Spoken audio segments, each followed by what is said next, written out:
সুপ্রিয় দর্শক, যে যেখান থেকে দেখছেন শুভেচ্ছা জানবেন।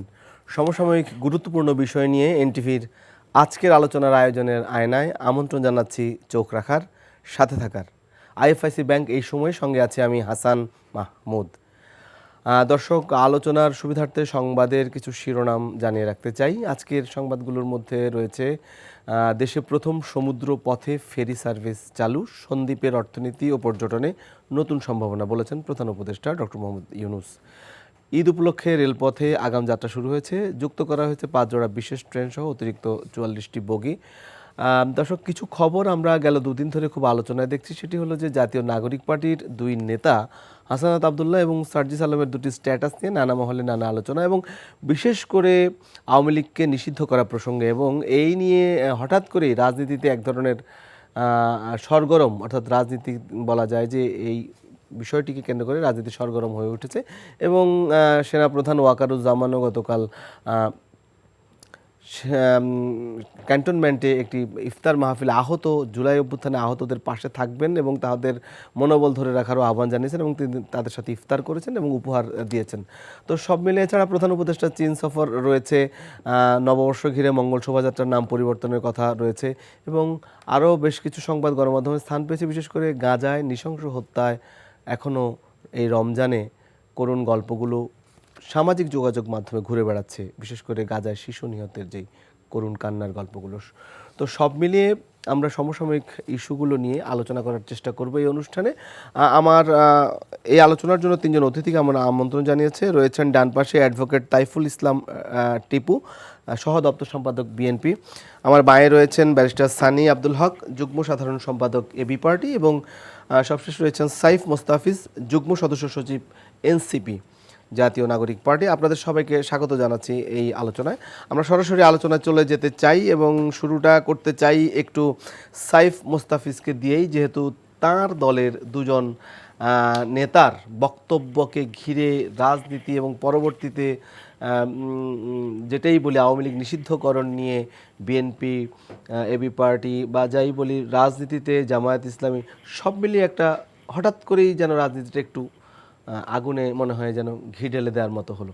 আমি সাইফ মোস্তাফিজ, আপনাকে একটু যদি বলি যে সংক্ষেপে যদি বলা যায় যে আমরা স্ট্যাটাসগুলো দেখলাম এবং দুই ধরনের বক্তব্য, একটি স্ট্যাটাস দেওয়া হলো এবং পরবর্তীতে আপনাদের দলের আরেক নেতা সেটি কিছু জিনিস সামঞ্জস্য রেখে কিছু বৈপরীত্য এনে কিন্তু আরেকটা স্ট্যাটাস দিলেন, এবং সবশেষ আব্দুল হান্নান মাসুদ তিনিও আরেকটা স্ট্যাটাস দিয়েছেন যে তিনি একেবারে স্পষ্টই লিখেছেন কেউ একজন হয়তো অসত্য বলেছেন। এরকম ব্যাপারটি আসলে রাজনীতিতে এমন বৈঠক হয়েই থাকে, যদি হয়, যদি নাও হয়, তাহলে কি সেটা এভাবে প্রকাশ্যে কতটা মনে করছেন আপনাদের রাজনীতির জন্য নতুন পথ চলায়? জি, প্রথমেই যারা দেখছেন তাদেরকে ধন্যবাদ, শুভেচ্ছা, এবং আমার সহ আলোচক যারা আছেন তাদের শুভেচ্ছা জানাই। তো আপনি যে বিষয়টা বললেন যে হাসনাত সার্জিসের যে স্ট্যাটাসের ইস্যু, এই ব্যাপারটা আসলে এরকম বৈঠক হতেই পারে রাজনৈতিক দলগুলোর ভিতরে বা বিশেষ কারোর সাথে হতেই পারে। এগুলো আসলে বাইরে আসাটা আমি মনে করি না যে উচিত বা সমুচিত। তো সেই জায়গা থেকে মানে কখন এই কথাগুলো এসছে, আসলে তখন এসছে যখন আওয়ামী লীগকে নতুন করে আবার বাংলাদেশে ফিরিয়ে আনার একটা চেষ্টা করা হচ্ছে। তো এই প্রসঙ্গে কিন্তু এই আলাপটা আসলে বাইরে এসছে বলে আমি মনে করি। আর হাসনাত সার্জিস ওনাদের যে বক্তব্য, ওনারা দুজনই আসলে আমাদের গণ অভ্যুত্থানের মুখ, ফেস, এবং তারা আসলে সামনে থেকে নেতৃত্ব দিয়েছেন এই জার্নিটাতে। সেখান থেকে তাদের একটা রোল ছিল এবং তারা এখনো যে বিপ্লবী যে একটা চেতনা সেটা তারা ধারণ করে, এবং রাজনৈতিক দলের যেভাবে ফাংশন করতে হয়, আমরা তো সবে শুরু করেছি, আমরা সবাই অনেক তরুণ। আমাদের এই গুছিয়ে একসাথে যে কথা বলার ব্যাপারটা, সেটা আরেকটু সময় সাপেক্ষ ব্যাপার। আমার মনে হয় যে খুব শীঘ্রই এই ব্যাপারগুলো ঠিক হয়ে যাবে, এবং তাদের দুজনের যে বক্তব্য মোটামুটি কিন্তু কাছাকাছি।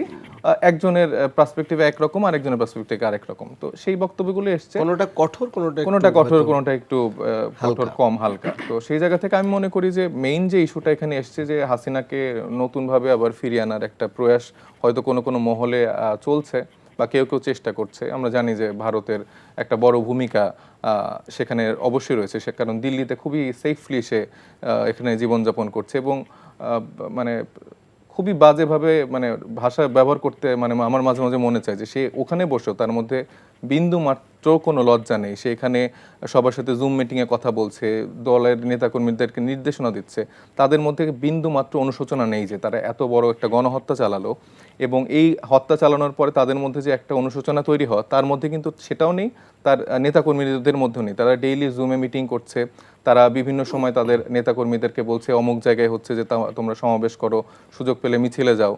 তো এই ব্যাপারগুলো তো আমাদের জন্য খুব কষ্ট দেয়, পীড়া দেয় যে একটা মানুষ এত খারাপ কাজ করার পর তাদের মধ্যে কোনো অনুশোচনা নেই, এবং সেই মানুষগুলোকে নিয়ে আমরা আবার নতুন করে আসলে চিন্তা করছি যে তাদেরকে আবার ফিরিয়ে আনা যায় কিনা। কিন্তু সাইফ, আমার একটা জানতে চাওয়া সেটা হচ্ছে যে আওয়ামী লীগ একটি প্রাচীন দল, এবং এইভাবে কি আসলে আওয়ামী লীগকে বন্ধ করে দেওয়া যায় কিনা? আপনারা যে পুনর্বাসকতা, আওয়ামী লীগ কি এখন কি নাই কিনা বাংলাদেশে? আমরা মানে বিগত নেতা নেত্রী হয়তো নাই, এটা বলতে পারেন, অনেক ক্ষেত্রে অনেক নেতা নেত্রী আছেও। আমরা আমরা আমরা বিগত সময় দেখেছি আমাদের প্রেসিডেন্ট জিয়া উনি কিন্তু আওয়ামী লীগ বা আরো কিছু দলকে যেভাবে এনেছে, আওয়ামী লীগ কিন্তু পুনর্বাসিত হওয়ার পরে তাদের যে 17 বছরের কাজটা করলো এই জন্যই করতে পেরেছে। সে পুরনো যতই পুরনো হোক, তারা তো এখন একটা আসলে সন্ত্রাসী সংগঠন। তারা যে কায়দায় 17 বছরে তাদের কাজকর্ম করেছে, তারা তো আর এই প্রাচীন কোনো রাজনৈতিক দলের ওই ভূমিকাটা তো তাদের মধ্যে আর নেই। আচ্ছা, আমি তাহলে এবার একটু ব্যারিস্টার সানি আব্দুল্লাহ আপনার কাছে এই বিষয়টাতে একটু জানতে চাই। সেটা হচ্ছে যে আওয়ামী লীগ তো আছে, মানে আমি যে প্রশ্নটা তাকে করেছি, আপনার কাছে কি মনে হয় আওয়ামী লীগকে যদি কাগজে কলমে আপনি নিষিদ্ধ করে দেন তাহলে নিষিদ্ধ হয়ে গেল না, কোনো সুনির্দিষ্ট পন্থা রয়েছে? মানে আপনি একজন আইনজীবীও বটে, মানে কি পদ্ধতিতে আপনারা অনেক সময় এই আলোচনাটা কিন্তু নতুন নয়, এই আলোচনাটা 5 আগস্ট পরেই হচ্ছিল, অনেকবারই হচ্ছে যে আওয়ামী লীগ নিষিদ্ধ হবে নাকি মানুষ তাকে প্রত্যাখ্যান করে ভোটের মাধ্যমে নিষিদ্ধ করবে, নাকি কাগজে কলমে নিষিদ্ধ হবে, নাকি আইন করে নিষিদ্ধ হবে, মানে সেটা কি সমাধান কিনা? জি, ধন্যবাদ আপনাকে। আপনার মাধ্যমে আমার দর্শক শ্রোতাকে এবং আমার সহ আলোচকদেরকে শুভেচ্ছা জানাচ্ছি। আপনি খুব অত্যন্ত গুরুত্বপূর্ণ প্রশ্ন করেছেন যে আওয়ামী লীগকে যদি নিষিদ্ধ করতে হয় এটা আসলে অ্যাপ্রোপ্রিয়েট ওয়েটা কী হবে। আওয়ামী লীগের হয়তো নেতা প্রত্যেক উপজেলা থেকে বা ইউনিয়ন পরিষদ থেকে কিছু হাতে গোনা 2, 4, 5, 7 জন হয়তো পালিয়েছে, কিন্তু আওয়ামী লীগের একটা বিশাল যে অ্যারাউন্ড কত 20 to 25% বা 30% কিছু জায়গায় এরকম তো একটা সলিড তো আসলে জনবল তো আছে, এবং তারা তো সবাই আসলে পালায় নাই। তো তারাও তো ভোটার আকারেই হয়তো পরবর্তীতে বাংলাদেশের জন্ম থেকেই তো তারা আছে, ভোট দেবে। জি, জনগোষ্ঠী এসে আছে। তখন এটার জন্য আমাদের আসলে একটা জাতীয় ঐক্যমত্যের জায়গা দরকার, এটা খোঁজা দরকার আসলে যে আমরা কিভাবে এই আওয়ামী লীগ নামক দলটাকে আসলে ডিল করতে পারি। আপনি দেখুন কিছুদিন আগে তাদের যে আওয়ামী লীগের যে ছাত্র সংগঠন ছাত্রলীগকে একটা এক্সিকিউটিভ অর্ডারের মাধ্যমে ব্যান করেছে। আমরা সেটা মনে করেছি যেটা আসলে আমরা decision was right for the wrong reason বা রং মেথড বলতে পারেন আর কি, যে আপনি হয়তো ওই জায়গাতেই ওই আউটকামই পাওয়া যেত, বাট ডিফারেন্ট ওয়েতে হয়তো ফলো করা যেত। মানে নিষিদ্ধ করার পদ্ধতিটা ভুল। জি জি, তো মানে লিগালিটি নিয়ে ইস্যু নাই, বাট পলিটিক্যালি রং বলছি আমি। লিগালিটি নিয়ে সমস্যা নাই, কারণ আপনি এক্সিকিউটিভ অর্ডার দিয়ে আপনি একটা আদেশ দিয়ে আপনি এটা আইনের আলোকেই আপনি নিষিদ্ধ করতে পারেন, লিগালিটিতে কোনো সমস্যা নেই। কিন্তু সমস্যা যেটা পলিটিক্যাল, কারণ পলিটিশিয়ানদের তো আসলে পলিটিক্যালিও ডিল করতে হয় অনেক কিছু। তো আপনি কাগজে আপনি দেখুন আমাদের এই জুলাইয়ের আগস্টের অভ্যুত্থানের আগে মাত্র বোধহয় সপ্তাহ 10 দিন আগেই তো জামাত ইসলামকে আসলে নিষিদ্ধ করা হয়েছিল। তো জামাত ইসলামকে নিষিদ্ধ করার বোধহয় সপ্তাহ 10 দিন পরেই সেই নিষিদ্ধ সংগঠনের আমিরকে নিয়েই খোদ সেনাপ্রধান ক্যান্টনমেন্টে ডেকে নিয়ে বৈঠক করেছেন। করেছে, হ্যাঁ, সেটা যদি রাখি তাহলে এই জন্য যেটা বলার চেষ্টা করছি যে আপনি আসলে কোনো একটা এক্সিকিউটিভ অর্ডার দিয়ে আওয়ামী লীগ হোক বা যে কোনো সংগঠন হোক তাকে নিষিদ্ধ আপনি একাডেমিক্যালি অন পেপার আপনি করতে পারেন, কিন্তু এটা একটা সাস্টেইনেবল সলিউশন বলে আমি পার্সোনালি মনে করি না। কেন বলছি সেটা হলো যে আমাদের একটা অ্যাওয়ারনেস তৈরি করতে হবে জাতিগতভাবে, আমাদের ছড়িয়ে দিতে হবে যে তারা কি করেছে, তাদের ফ্যাসিস্ট আচরণগুলো কি কি। আপনি দেখুন এই যে অন্তর্বর্তীকালীন সরকার ক্ষমতায় আসার পর থেকে অনেকগুলো ক্রাইসিসের মধ্য দিয়েও অনেকগুলো কাজ তারা সাধুবাদ জানানোর মতো উদ্যোগ নিয়েছে, কিন্তু প্রায়োরিটি লিস্টে সবার উপরে 1 নম্বর যে কাজটা করা উচিত ছিল সেটা আমি মনে করি সেই কাজটা তারা করে নাই। তারা 3, 5, 9, 23 করেছে 123 নম্বর এই কাজগুলো করেছে, কিন্তু প্রায়োরিটি লিস্টে সবার উপরে কি থাকার কথা ছিল? যে আমরা বলেছিলাম, আমাদের পার্টি থেকেও বলা হয়েছিল যে আপনারা আমেরিকান কংগ্রেশনাল হেয়ারিং মডেলে আপনি একটা ওইরকম কংগ্রেশনাল হেয়ারিং টাইপের একটা করেন, যেখানে মানুষ যাবে, মানুষ গিয়ে তাদের গল্পগুলো, তাদের কষ্টগুলো, তাদের তাদের বঞ্চনার মতামত কথাগুলো, তুলে ধরবে। মনের কথাগুলো, আহত যারা, নিহতর যারা, শহীদ পরিবারের যারা সদস্য, সবাই বলবে। যারা আহত হয়েছে, চোখ হারিয়েছে, পা হারিয়েছে, তারা সেখানে যাবে, তাদের না বলা গল্পগুলো বলবে। দুটা হয়তো, 1 নম্বর তাদের এই পেইনটা কিছুটা রিলিফও হইতো কিছুটা, আর 2 নম্বর যেটা হতো, এটা লাইভ যদি আপনি বিটিভির একটা যেমন সংসদের জন্য একটা ডেজিগনেটেড একটা তো টিভি চ্যানেল TV আছে, আছে, জি। ওটাকে আপনি যদি এটাতে কনভার্ট করাইতেন, তাহলে লাইভ জাতি দেখতো যে আসলে গল্পগুলো কি। তো যারা গল্প বলতেন তারাও পেইন রিলিফড হইতেন, আর যারা শুনতেন তাদের মধ্যে অ্যাওয়ারনেস তৈরি হতো যে আসলে এই আওয়ামী লীগ নামক যে সংগঠন, এর মধ্য দিয়ে সেগুলো কি করেছে, এর মধ্য দিয়ে একটা পলিটিক্যাল একটা অ্যাওয়ারনেস তৈরি হতো। তো এটা না করে আসলে এটা বড় ভুল হয়েছে বলে আমি মনে করি। আরেকটা যেটা প্রয়োজন যেটা, ছোট করবেন। সেটা হলো যে যারা আওয়ামী লীগ করেছে কিন্তু আওয়ামী লীগের এরকম বড় কোনো পোস্টে ছিল না বা করে, এটার তো একটা সলিউশনে আসতে হবে আপনাকে। তা না হলে যেটা হবে কি, যারা একদম প্রান্তিক লেভেলে জনগোষ্ঠী, যারা আওয়ামী লীগকে সিম্পলি শুধু ভোটটা দিয়েছে, আর কোনো এঙ্গেজমেন্ট নাই, এই মানুষটাকেও যদি আপনি সমাজে যদি না করেন, তাহলে হবে কি, তারা এক সময় হয়তো উগ্রপন্থার অবলম্বন করবে। এই জন্য রিকনসিল তারা যে ভুল করেছে, ওই রিমোর্সটা, অনুশোচনাটা দেখিয়ে এরপরে রিকনসাইল করে তাদেরকে হয়তো নতুন করে একটা বন্দোবস্ত করা যেতে পারে। ভাবনা যেতে পারে, যেটি বিএনপি বলছিল। বিএনপির রিজভী আহমেদ এই ধরনের, উনি যে বক্তব্যটা শেষে দিয়েছেন, এরকমই একটি বক্তব্য আমরা দেখেছি যে তাদের বিচার করে যারা শাস্তির আওতায় আসবে তাদের শাস্তি দিয়ে এরপরে রিফাইন্ড বা যারা আছে ভালো মানুষ তাদেরকে দিয়ে এক ধরনের করা। আমরা দেখেছি যে বিএনপির নেতারা, বিশেষ করে বিএনপি মহাসচিব এই বিষয়ে খুব একটা বক্তব্য দিতে রাজি হননি গত কয়েকদিন আগে এক সংবাদ সম্মেলনে। বিএনপি আসলে আওয়ামী লীগকে রাজনীতিতে ফিরিয়ে আনার বিষয়ে মানে বিএনপির অবস্থান এখনো স্পষ্ট নয় অনেকটা, যদি বলি। হয়তো রিজভী আহমেদ তার ব্যক্তিগত মতামত দিয়েছেন, মির্জা ফখরুল ইসলাম আলমগীর বলেছেন যে এই নিয়ে হয়তো সংবাদ সম্মেলন করবেন সামনে।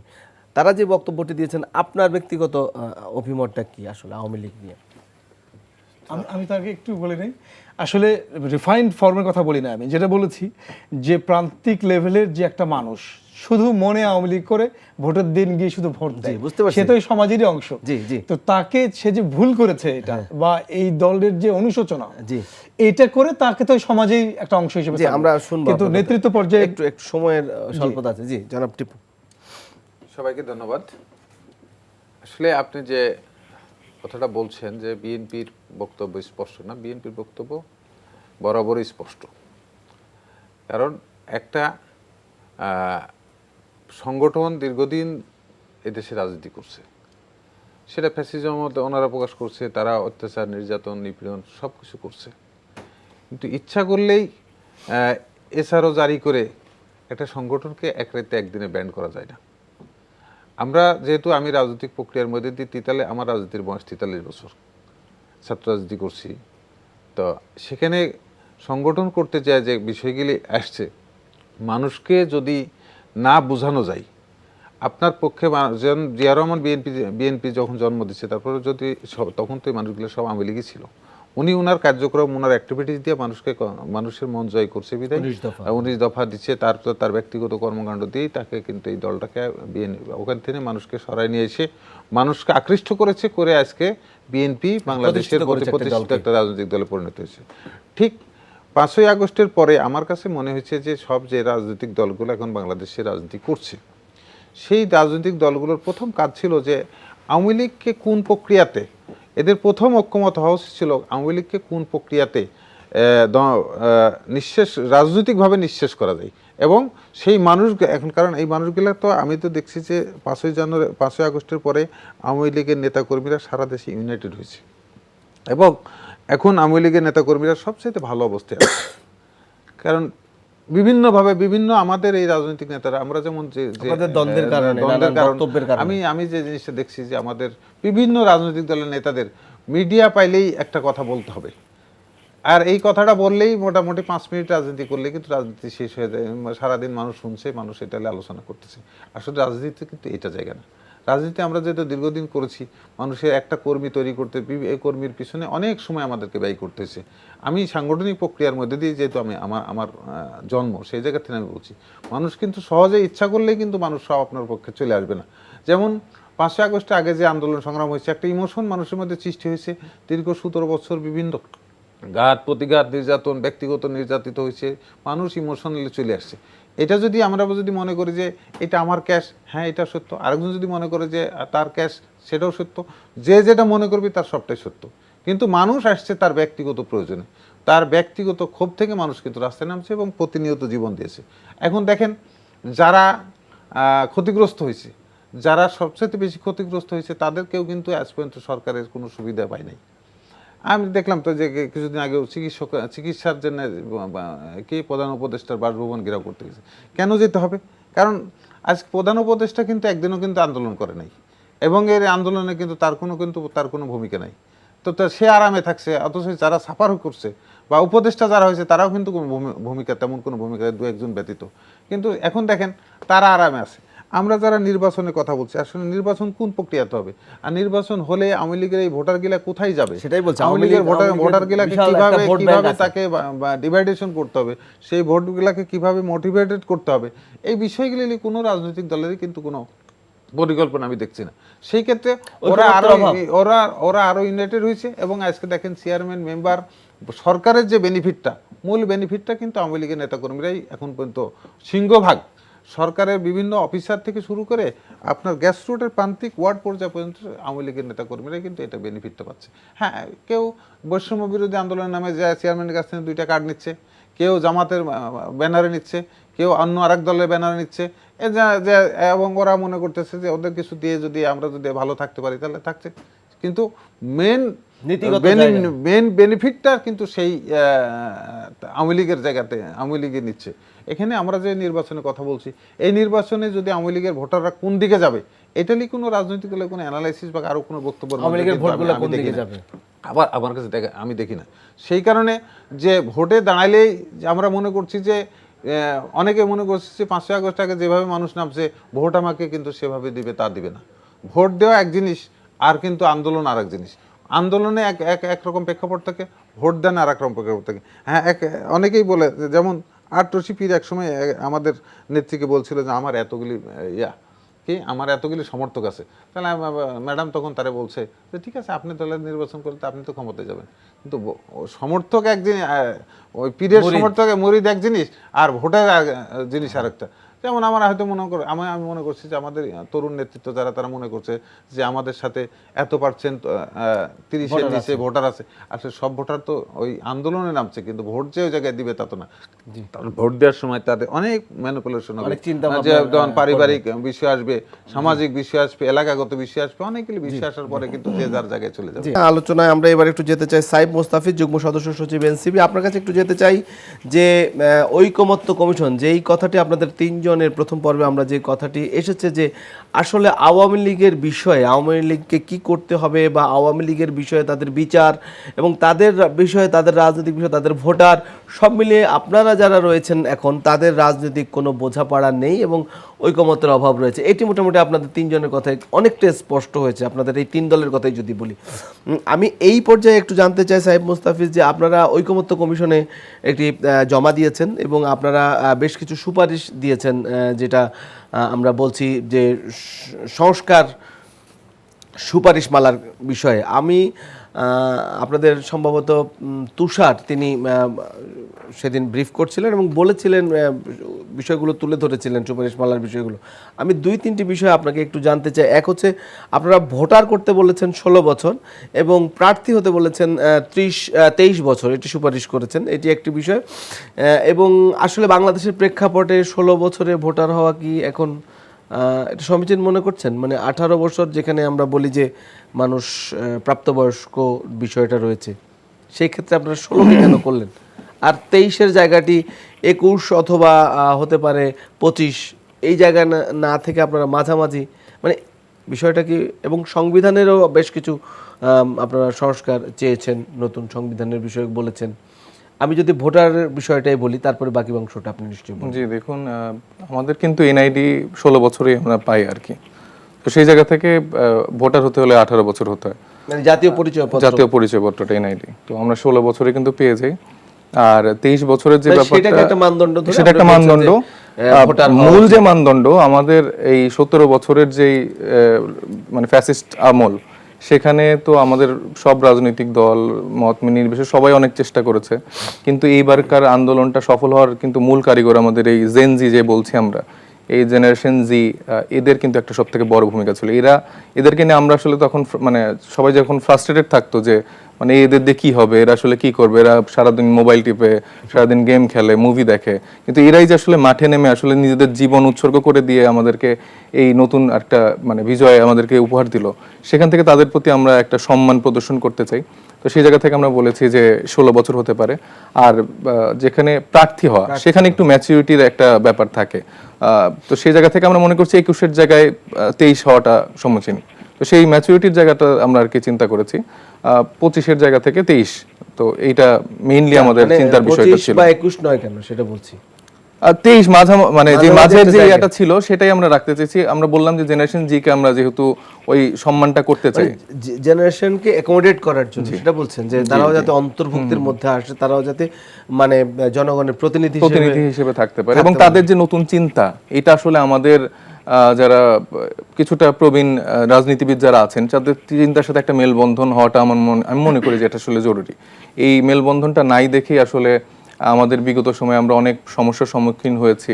কারণ একটা জেনারেশনকে আমরা আসলে বাদ দিয়ে দিই, ডিসিশন মেকিং বডিতে আমরা রাখি না। আমরা এটা পরিবার থেকে শুরু করে হোক সব জায়গায় দেখি যে তোমরা তো ছোট, তোমরা কি বুঝবা, মানে অনেক স্ট্রাগল করতে হয়। দেখা যায় 30-এর পরে বা 35-এর পরে যখন সে আর্নিং মেম্বার হয় বা ফ্যামিলিতে টাকা পয়সা দিচ্ছে বা একটা এই পজিশন ছাড়া তাকে আসলে এভাবে মূল্যায়ন করা হয় মানে না। তাকে কিন্তু আমরা বাইরের দেশগুলোতে যদি দেখি এই এজের যে ব্যাপারটা, এটা কিন্তু অনেক দেশেই আছে। আপনি ভালো উন্নত দেশগুলোতে দেখবেন 16 বা 23 এই এজটা কিন্তু আছে। তো আমরা সেই মডেলগুলোও চিন্তা করেছি, এবং আমাদের দেশের প্রেক্ষাপটে আমরা চেয়েছি যে তরুণ যারা আছে তাদেরকে আসলে সেই সম্মানটা দেওয়ার জন্য। সংবিধানের জায়গাটা, সংবিধানের জায়গায় আমরা তো গণপরিষদ নির্বাচনের মাধ্যমে, বিশেষ করে আমাদের সংস্কারের যে জায়গাগুলো আছে, আমরা চেয়েছি যে সেটা গণপরিষদ নির্বাচনের মাধ্যমে হোক। না মানে বাংলাদেশে তো একটা সংবিধান আছেই, যদি এভাবে বলি, তা আপনারা আবার আরো নতুন করে সংবিধান, বাংলাদেশের এই সংবিধানকে আমরা আসলে বলি যে মুজিবীয় সংবিধান। এই সংবিধানটা একটা দল কেন্দ্রিকই আসলে প্রস্তুত করা হয়েছে, সংশোধনী হতে পারে না প্রস্তুত, হ্যাঁ, সেখানে মানে সংস্কারের সেই জায়গাটাই তো আপনারা একেবারেই নতুন। সেটা সুযোগ থাকলে মানে সেই রাজনৈতিক দলগুলোর মধ্যে যদি ঐক্যমত্যটা তৈরি হয়, সেক্ষেত্রে আমরা বলছি যে যদি সেটা সুযোগ থাকে। কারণ এই পুরো সংবিধানটাই আসলে আমরা দেখেছি যে আসলে একটা দলকে অনেক বেশি সুবিধা দিয়েছে, এবং এখনকার যে রাজনৈতিক যারা দল আছে তারাও কাইন্ড অফ সেই ফ্যাসিলিটিসগুলো কিন্তু পাবে। তো ওই জায়গা থেকে আমরা চাই যে এই জায়গাটা যদি আবার নতুন করে করা হয়, কিন্তু যদি দেশের এই ক্রাইসিস মোমেন্টগুলো আবার নতুন করে যদি তৈরি না হয়, সেক্ষেত্রে ঐক্যমতের ভিত্তিতে এটা সংস্কারের জায়গা থাকতেই পারে। তবে আমি একটা প্রসঙ্গ একটু আবার নতুন করে আনতে চাই, আওয়ামী লীগের এই নিষিদ্ধকরণের জায়গাটা। আমরা আসলে মানে একদম যে বাজারিক যে প্রক্রিয়া, যে আমার এত % ভোট লাগবে, এত % আওয়ামী লীগের ফ্লোটিং ভোট আছে বা এটা আছে, এটা আমার এইভাবে ক্যাশ করতে হবে। আওয়ামী লীগের তো ভোট আছে, অবশ্যই ডেফিনেটলি আছে, কিন্তু আওয়ামী লীগের এই মানুষগুলাই তো এই দলটাকে এতদিন ধরে পৃষ্ঠপোষকতা করে বাংলাদেশে। ওইটা বলছিলাম, বাংলাদেশের শুরু থেকেই তো, বাংলাদেশের জন্মের সাথে তো তারা আছে, সেটা বললাম, মানে জন্মের সাথে থেকেই তো তারা, এখন জন্মের সাথে যদি থাকে, সেক্ষেত্রে তাদের যদি এরকম একটা ভূমিকা থেকে যায়, সেক্ষেত্রে কি তারা আসলে কোন সংবিধানের ভিত্তিতে বা আসলে কোন মানদণ্ডে আসলে তারা, তাদের বিষয়ে একটা ঐকমত্যে আসতে হবে, যেটা জনাব তাইফুল ইসলাম টিপু বললেন, যে একটা আপনাদের রাজনৈতিক একটা বোঝাপড়ার প্রয়োজন আছে। তাদের বিষয়ে রাজনৈতিকভাবে তাদের কোনো রাজনীতি করার আপনি বললেন তাদেরকে কাগজে কলমে বাদ দেওয়া, কাগজে কলমে নিষিদ্ধ থেকে শুরু করে তাদের কোনো রিফাইন্ডের এখানে কোনো সুযোগ নেই। 5 আগস্টের পরে বাংলাদেশে আসলে তাদের কোনো রিফাইন্ডের কোনো সুযোগ নেই। সেই দিন আওয়ামী লীগ ক্লোজ চ্যাপ্টার, সেদিন থেকে আওয়ামী লীগ ক্লোজ চ্যাপ্টার, এবং বাংলাদেশের মানুষ তাদেরকে ক্লোজ চ্যাপ্টার করে দিয়েছে। আপনি যেই পার্সেন্টের কথা বলছেন, তাদের ক্ষেত্রে রিকাউন্সিলিং এর জায়গা থাকতে পারে, মানে মানসিক রিকাউন্সিলিং এর জায়গা তৈরি করা হতে পারে, কারণ এরকম একটা ফ্যাসিস্ট যে গভর্নমেন্ট, তাদেরকে যারা এতদিন ধরে পৃষ্ঠপোষকতা করেছে, সহ্য করেছে, তাদের মধ্যে সেই অনুশোচনাটা আনতে হবে এবং তাদেরকে কিছু ভালো কাজের মাধ্যমে তাদেরকে নতুন করে গণতন্ত্র চর্চার যে মাধ্যমগুলো সেগুলো আসলে শিখিয়ে পড়ে তাদেরকে বোঝাতে হবে। এটা কি সরকার নেবে না জনগণ সিদ্ধান্ত এছাড়া নেবে? এটা গভর্নমেন্টের পক্ষ থেকে আসতে হবে, রাজনৈতিক দলগুলোর থেকে তা আসতেই হবে অবশ্যই। বিএনপি বা এরকম বড় দলগুলো যদি এরকম করে চিন্তা করে যে হ্যাঁ 20% ভোট আছে, তাহলে আছে তাদেরকে আমাদের এইভাবে ফ্যাসিলিটেট করলে আমাদের 20% ভোট চলে আসবে, আমরা ক্ষমতায় আসবো। আমরা ক্ষমতা কেন্দ্রিক পলিটিক্স করতে চাচ্ছি না, আমরা চাচ্ছি বাংলাদেশের মানুষের জন্য রাজনীতি করতে, যেখানে আর কেউ নতুন করে ফ্যাসিস্ট হবে না, যেখানে আর নতুন করে আবার আমার 2000 শহীদ হইতে হবে না, 30,000-এর উপরে মানুষের অঙ্গ আপনার নিতে হবে আপনার না। বক্তব্য খুবই স্পষ্ট এবং আপনি নিশ্চয়ই তাদের বিষয়ে, তাদেরকে বাতিল হোক অথবা জনগণের মাধ্যমে তাদের বিষয়ে কোনো একটা সিদ্ধান্ত আপনাদের রাজনৈতিকভাবে নিতে হবে, এইটার বিষয়ে আপনার মোটামুটি একমত। আমি ব্যারিস্টার সানি আপনাকে যদি একটু বলি যে যেই কথা বলছিলাম আমরা, সংস্কার যে সুপারিশমালাগুলো জমা দিয়েছেন, আপনারাও জমা দিয়েছেন, কিন্তু আমি আপনাকে একটি বিষয়ে যে ভোটারের কথা বলেছি 16 বছর 23 বছর, এই বিষয়ে আপনার মতামত জানতে চাইবে। এক, এটা কতটা যৌক্তিক? নাম্বার 2 হচ্ছে যে নতুন সংবিধানের বিষয়ে আপনি নিশ্চয়ই বলবেন যে বিএনপি কিন্তু গণপরিষদ ভোটকে নাকচ করেছে এবং বলেছে যে 71 এবং 24 প্রারম্ভিক সংবিধানের থাকা, আসলে 71 একটা মানদণ্ড এবং 24 নিশ্চয়ই তারা গুরুত্ব দিয়েছে। 24 অবশ্যই আমাদের ফ্যাসিবাদ পতনের একটি মাইলফলক, কিন্তু একই জায়গায় নয়। আরও বেশ কিছু এসেছে, যেমন প্রাদেশিক সরকার ব্যবস্থার কথা এসেছে। সব মিলিয়ে আপনি যদি একটু আপনার মন্তব্যটা একটু বলতেন যে আসলে প্রথমত জানতে চাই যে ভোটার কি 16 বছর, যেটা উনি বলছিলেন? জি, ভোটার 16 বছর হতে পারে, এটাতে আমি কোনো দ্বিমত করছেন না? দ্বিমত পোষণ করছি না, কারণ আপনি দেখুন 16 বছর বয়সে একটা মানুষ ভোট দানের জন্য যে ম্যাচুরিটি দরকার হয়, এটা এটা এটা অ্যাচিভ করে বলে আমি ব্যক্তিগতভাবে মনে করি। ঠিক তো 16 বছরে ভোটিং রাইটটা তৈরি হওয়া, যেখানে বর্তমানে এখন 18 বছর আছে, যেটা আইনগতভাবে প্রাপ্তবয়স্ক মানুষ যখন হয়, তার চেয়ে 2 বছর এগিয়ে আনাটাকে আমি সাধুবাদ জানাই। কারণ হচ্ছে আমার সমালোচক তার আলোচনায় বলেছেন যে আসলে একটা বিশাল একটা অংশ কিন্তু এই জেনজি যাদেরকে বলছি, তারা কিন্তু বিলো 18 আন্ডার এজ, কিন্তু স্কুলে কলেজে পড়ে। হ্যাঁ, তো 18 বছর অভ্যুত্থানে আমরা দেখেছি যে আমরা দেখেছি তারা স্বতঃস্ফূর্তভাবে অংশগ্রহণ করেছে এবং তারা দারুণ রোল প্লে করেছে, একটা অভূতপূর্ব অংশগ্রহণ তাদের ছিল। তো এই জায়গাটার তাদেরকে অ্যাকোমোডেট করা, তাদের ভিউজগুলোকে কিভাবে আমরা নিতে পারি, তাদের একটা ভয়েস থাকা দরকার, তো এটা সমস্যা নেই। আর যেটা ক্যান্ডিডেটসের জন্য, যেটা বর্তমান সংবিধানের আলোকে যেটা 25 ছিল, আপনি সংসদীয় ইলেকশনে সেটাতে 2 বছর কমিয়ে এনসিপি সেটাকে কমিশন প্রস্তাবনা, সংবিধান সংস্কার কমিশন প্রস্তাব দিয়েছে এটা 21 করার জন্য। যেমন আমরা এবি পার্টির পক্ষ থেকে এটা এগ্রি করেছি, একমত পোষণ করেছি, কিন্তু খেয়াল করলাম না 25 তো বর্তমান কাঠামোতে 25, এটাকে সংবিধান সংস্কার কমিশন প্রস্তাবনা দিয়েছে যে এটাকে 21-এ রিডিউস ডাউন করার জন্য, যেটাতে আমরা পুরোপুরিভাবে একমত পোষণ করেছি 21-এ। জি, তো খেয়াল করে দেখলাম যে এনসিপি আবার সেটাকে 21 না, আবার 25 না, মাঝামাঝি 23।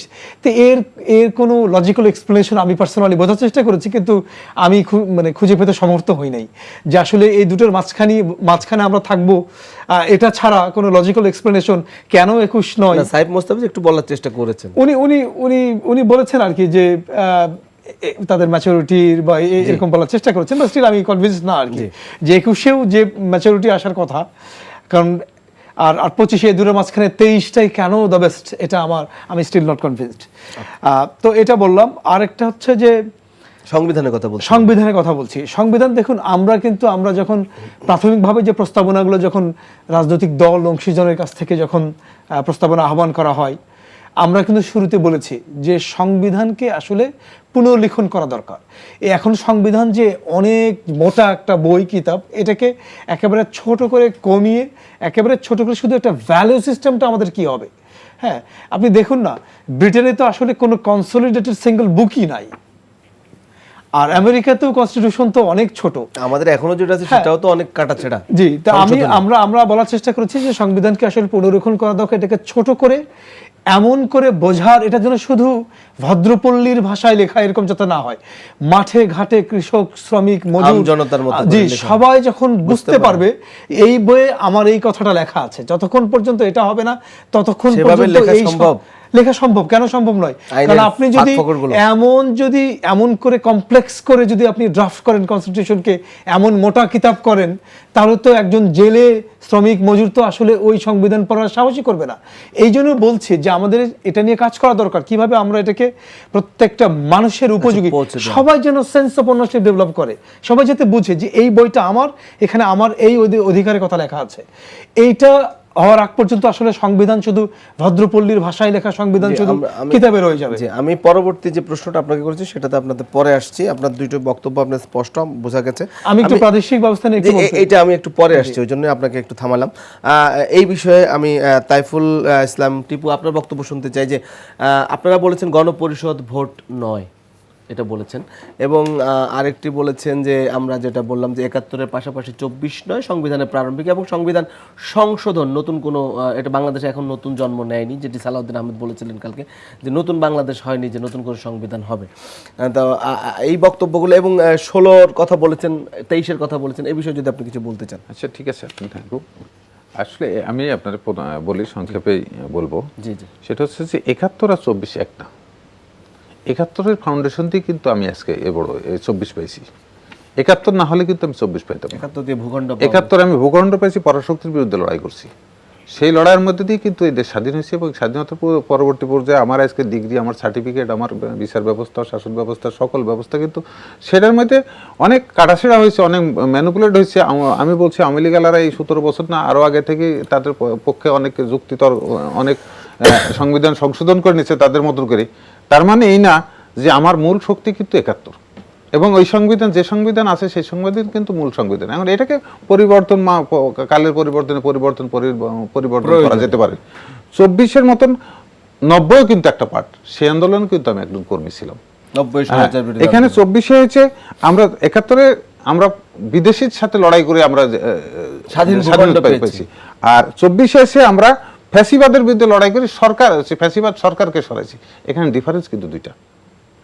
এক, দুই হচ্ছে আপনার ভোটারের যে বিষয়টা আপনি আপনি আসছি ১৬ এবং ২৩, ১৬ এবং ২৩। ১৬ হচ্ছে ভোটার আর ২৩ হচ্ছে আপনার তারা এক চেয়েছেন। সময় যখন আমাদের আপনারা এই বিষয়ে ২৫ কিছু বছর লিখেন। ছিল, তখন কিন্তু মানুষের গড় আয়ু ছিল একরকম। এখন কিন্তু মানুষের গড় আয়ু ৮০ বছর ৬০-এর ঊর্ধ্বে চলে গেছে।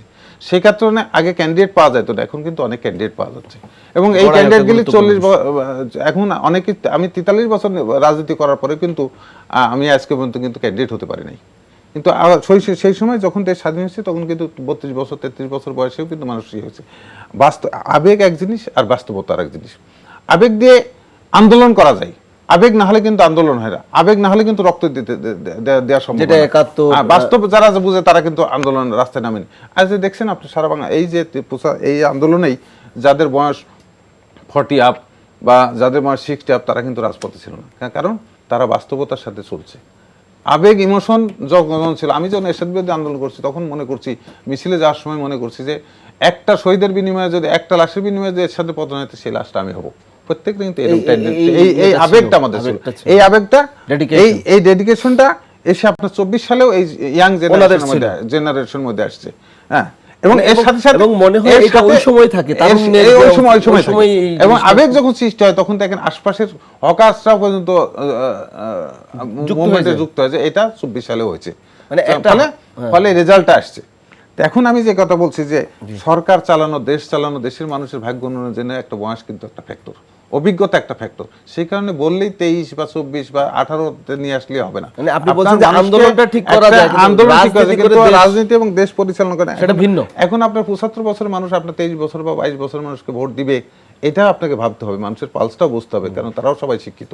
সেই কারণে আপনাকে এমন একটা জায়গাতে নিয়ে আসতে হবে যে জিনিসটা মানুষের সাথে সর্বজনীন হয়।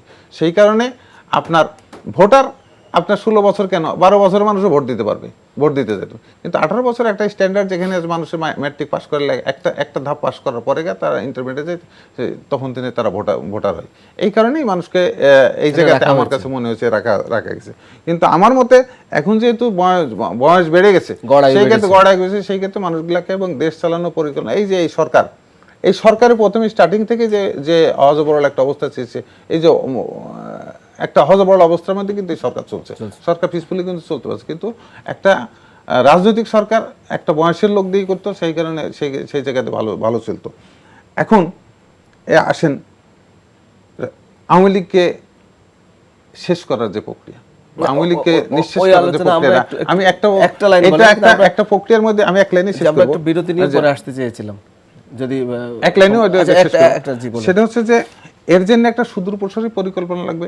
সেই পরিকল্পনা বিচার প্রক্রিয়া হতে পারে বা কোনো ধরনের যে এরা যে তিনি যেটা অন্যায় বলেছেন করেছে, যে গণশুনানি সেই প্রক্রিয়ার মধ্যে দিয়ে তাদের ইয়ে করার পাশাপাশি তাদের মানুষগুলাকে অবশ্যই মোটিভেট করতে হবে, তাদের মানুষগুলাকে কনভিন্স করতে হবে যে আওয়ামী লীগ এবং আওয়ামী লীগের সরকার বিচারের মুখোমুখির পাশাপাশি তাদেরকে কনভিন্সও করতে হবে যে তোমরা যে দলটা করছো সেই দলটার যে নেতা নেত্রীরা দেশের জন্য ভালো করে নাই এবং দেশের জন্য সবচেয়ে ক্ষতিকর কাজ করে, তোমাদের জন্য ক্ষতিকর সমস্ত বিষয়গুলা রাষ্ট্রের সকল অর্গানগুলোকে ধ্বংস করেছে। এই জিনিসটা যতক্ষণ না বুঝাইতে পারবেন ততক্ষণ পর্যন্ত ওরা ওই শক্তিটা থাকবে। ওই শক্তিটা এখন এক প্রক্রিয়া আছে, আর আরেক প্রক্রিয়া অন্য প্রক্রিয়ায় যাবে। জি, প্রক্রিয়ায় যাবে।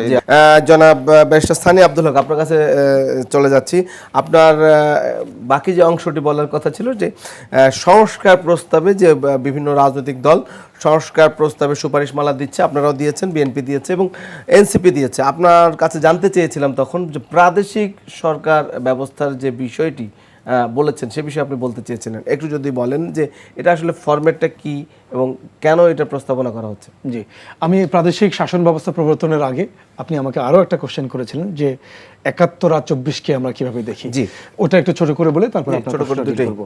সেটা হচ্ছে যে ৭১ আর ২৪-এর মধ্যে মিল অমিল তো আছে, নিশ্চয়ই। অমিলের জায়গাটা হচ্ছে সেটা তো ৭১ আর ২৪ নাম্বারও তো আলাদা, কিন্তু সবচেয়ে গভীর যে মিলটা যেটা আমি মনে করি সেটা হচ্ছে যে ৭১ যে কারণে হয়েছিল, যে আকাঙ্ক্ষা থেকে, যে অ্যাসপিরেশন থেকে ৭১ মানুষ ঝাঁপিয়ে পড়েছিল, এই ২৪-এ মানুষ একই রকম আকাঙ্ক্ষার কারণে রাস্তায় নেমে পড়েছে। আকাঙ্ক্ষার জায়গাটা একই, মৌলিক যে অ্যাসপিরেশন ওটা একই। আপনি দেখুন যে আমাদের একটু ঐতিহাসিকভাবে দেখি যদি আমরা যে ৪৭-এ আমরা ২০০ বছরের কলোনিয়াল পিরিয়ডের পর একটা স্বাধীন দেশ পেলাম, তার মাত্র ২৩ বছরের গোড়ায় গিয়ে আরেকটা স্বাধীন রাষ্ট্রের প্রয়োজন দেখা দিল। কারণ হচ্ছে যে আকাঙ্ক্ষা নিয়ে আমাদের পাকিস্তান নামক রাষ্ট্র গঠিত হয়েছিল এটা শাসকরা পুরা করে নাই এবং পূর্ব পাকিস্তানের প্রতি বৈষম্যমূলক আচরণ করেছে। এই জন্য বাংলাদেশ নামক রাষ্ট্রের একটা স্বপ্ন দেখানো হলো যার ভিত্তি হবে কি, সাম্য, মানবিক মর্যাদা আর সামাজিক সুবিচার। তো আপনি এই ৫৩ বছরের পরেও ২৪-এ কিন্তু এই সাম্য, মানবিক মর্যাদা, সামাজিক সুবিচার শুধু কাগজের ভাষা। আপনি দেখুন যে এই আন্দোলনকে, এই জন্য আমি প্রায়শই একটা কথা বলে থাকি, এই আন্দোলন ৩৬শে জুলাই ৩৬ দিন অথবা এই আন্দোলন শুধু ফাসিস্টের ১৬ বছর মনে করি না, আমি তো মনে করি এই আন্দোলন গত ৫৩ বছর না পাবার আসলে একটা চূড়ান্ত ফসল। সেটা ঠিক আছে, উনি যেটা বলতে চেয়েছেন যে আমরা স্পিরিটটা যদি একই রাখি, কিন্তু আমরা এখানে ভূখণ্ড পেয়েছি, মানচিত্র পেয়েছি, পতাকা পেয়েছি, সেটা ভিন্ন বিষয়। এই আলোচনা আমি যাচ্ছি না, আপনাকে যে অন্য যে আলোচনাটার কথা বলেছিলাম সেই বিষয়ে আপনার বক্তব্য স্পষ্ট। প্রাদেশিক শাসন ব্যবস্থা আপনারা জানেন যে আসলে নতুন যে সংস্কার কমিশন যে কটা হয়েছে তার মধ্যে জনপ্রশাসন সংস্কার কমিশন যেটা, তারা একটা গুরুত্বপূর্ণ প্রস্তাবনা দিয়েছে, যেটা সাথে আমার party AB party strongest possible টার্মে আমরা আসলে দ্বিমত পোষণ করেছি এবং আমরা ব্যাখ্যাও বলেছি। তারা বলেছেন যে পুরনো বিভাগ যেগুলো ছিল, যেমন ঢাকা, রাজশাহী, চিটাগং, খুলনা, এরকম পুরনো ৪টা বিভাগকে আসলে একটা প্রাদেশিক কাঠামো নিয়ে আসা, সে প্রাদেশিক শাসন ব্যবস্থা প্রবর্তন করা। আমরা মনে করেছি এটা আমাদের সার্বভৌমত্ব বিপন্ন করার জন্য যথেষ্ট হবে বলে মনে করি এবং এটা আমাদের সার্বভৌমত্বের জন্য চূড়ান্ত আকারে হুমকি স্বরূপ হবে। কেন বলছি? যে আসলে দেখুন, বাংলাদেশের যে ভৌগোলিক আয়তন এবং আমরা এখানে যে টাইপের মানুষের জনবসতি, আমরা একই ভাষায় কথা বলি, আমরা দেখতে একই রকম, শুধুমাত্র সামান্য ২-১% নৃতাত্ত্বিক জনগোষ্ঠীর মানুষজন ছাড়া আমরা আসলে ওভারঅল আমরা কিন্তু একই রকম প্রায় দেখতে, একই রকম ভাষায় কথা বলি এবং মানে একটা সমতল ভূমিতে আমাদের একটা হোমোজিনিয়াস নেশন, এবং আপনি ইউরোপিয়ান কনটেক্সটে বা উন্নত বিশ্বের কনটেক্সটে আপনি যদি দেখেন তাহলে বাংলাদেশের ওই মাথা থেকে এই মাথা যেতে আপনি একটা ট্রেনে আসলে মানে 3 ঘন্টার বেশি লাগার কথা না। এই তার মানে 3 আপনি ঘন্টা ট্রেন জার্নির একটা দেশে যারা একই রকম ভাবে আচার চলাফেরা করে করে, কথা হ্যাঁ, বলে, এখানে একই রকম যাদের নতুন করে শুধু একটা প্রাদেশিক করা এটা মানে কোনো আপনি এটার পক্ষে নয়, যৌক্তিকতা যৌক্তিক নয় বলে মনে যৌক্তিকতা আছে করেন বলে না। আমরা মনে করছি না। এই জন্য, এবং আমার মোর ইম্পর্টেন্টলি এটা আলোচনায় আরো বেশি আসা দরকার, সেটা হলো যে প্রাদেশিক শাসন ব্যবস্থা আমাদের বাংলাদেশের সার্বভৌমত্বের জন্য হুমকি তৈরি হুমকি করবে। তৈরি করবে। জি, সাইফ মুস্তাফিজ, আপনি এই প্রসঙ্গে বলবেন না? আমি নাহলে আমার একটা আমি প্রশ্ন তার আগে ছিল। আরো জি, দুইটা জি, জি, প্রসঙ্গ নিশ্চয়ই আছে। বলেন, মানে শেষ করে 71 আর 24 এর প্রসঙ্গটা আমি আরেকবার আবার একটু আপনি বলতে সেটা, চাই। জি, না, আমি দেখতে পাচ্ছি যে আমাদের রাজনৈতিক দলগুলো 71 না, আর তারা বলেছে যে 24 কে মুখোমুখি করে সংবিধানের প্রারম্ভিকায় রাখা যাবে না, কিন্তু 24 রাখা যাবে না, মুখোমুখি ব্যাপারটা করে তা না। তোলার চেষ্টা করছে এবং এগুলোকে আলাদা করে হাইলাইট করতেছে। সো এটাতে আচ্ছা, মুখোমুখি করার তারা অন্য একটা ন্যারেটিভ দাঁড় করানোর চেষ্টা করছে যে এরা হয়তো 24 কে শুধু ধারণ করে না, আমাদের কাছে 71টাই আপনারা তো সবথেকে 71 ইম্পর্টেন্ট। ধারণ ডেফিনেটলি 71 না আসলে আমরা 24 এর এই পর্যন্ত এই যে আসতে মার্চ পারতাম না। মাস মহান মুক্তি ডেফিনেটলি আমাদের মুক্তিযুদ্ধের এই জায়গাটা তো সব থেকে আগে। 71কে আমরা সেভাবে আমরা সবাই লালন করি, জাতীয় নাগরিক পার্টি 71কে সেভাবে ধারণ করে, এবং তার পরবর্তীতে বাকি যেগুলো এসেছে স্পেশালি 24 এটাকে আমরা সেভাবে হাইলাইট করি।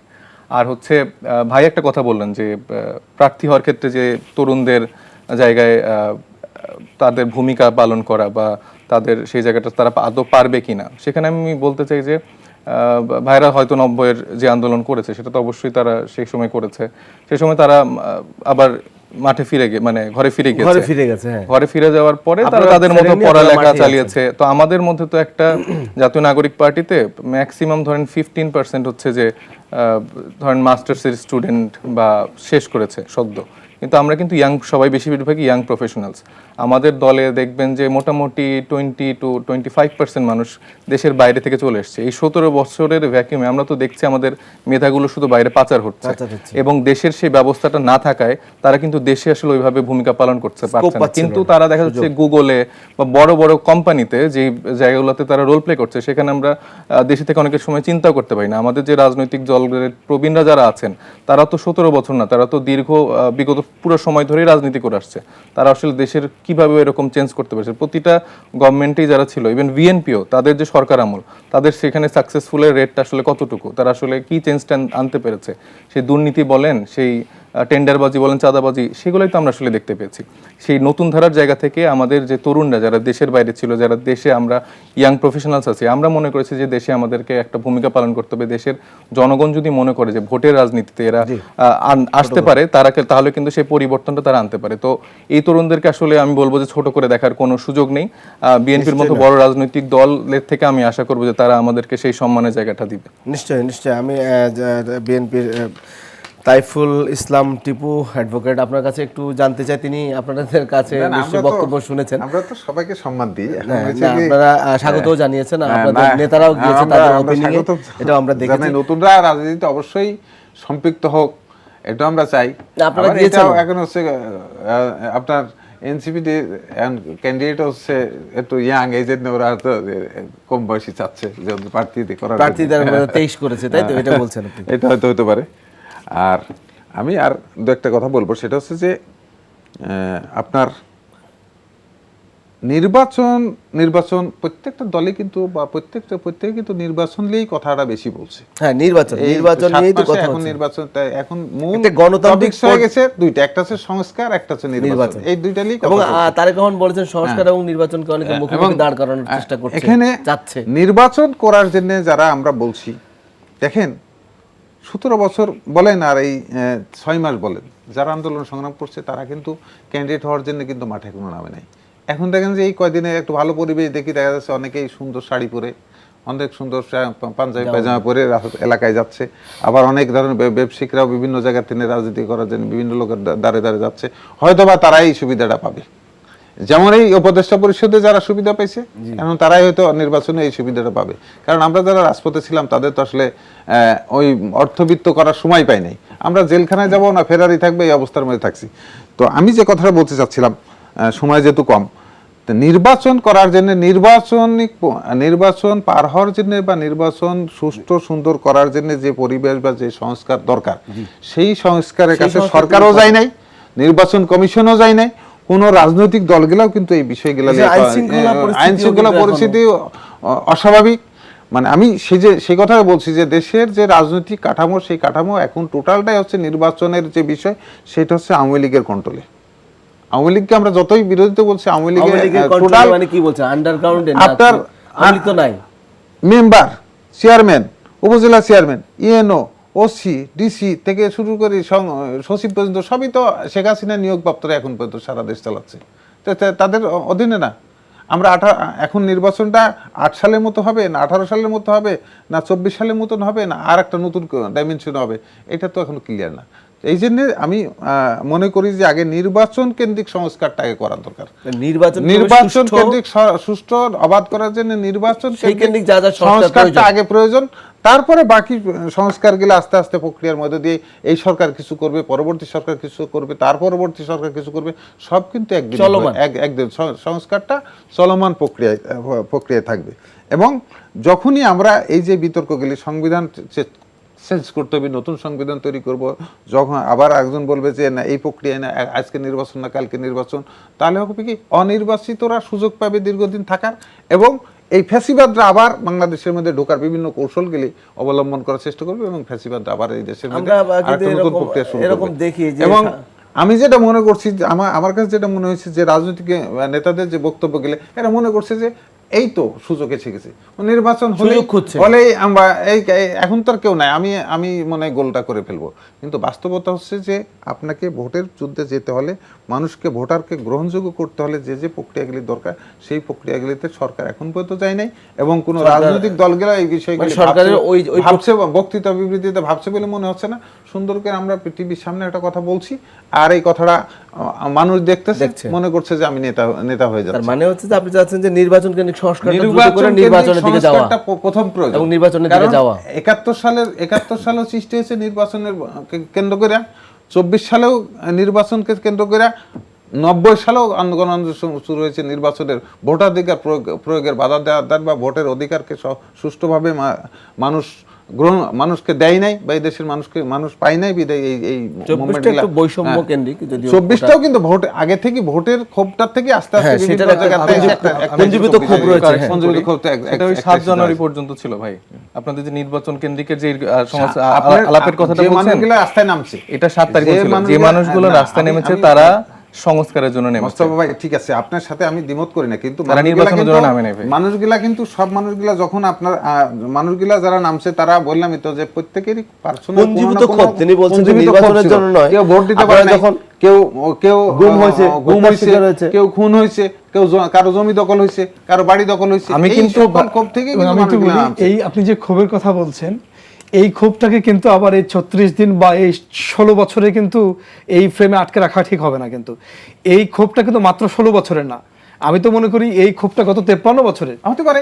আমি 53 বছরের ক্ষোভে কিন্তু দ্বিমত করি না যে ক্ষোভ অবশ্যই ক্ষোভ থেকেই হয়েছে।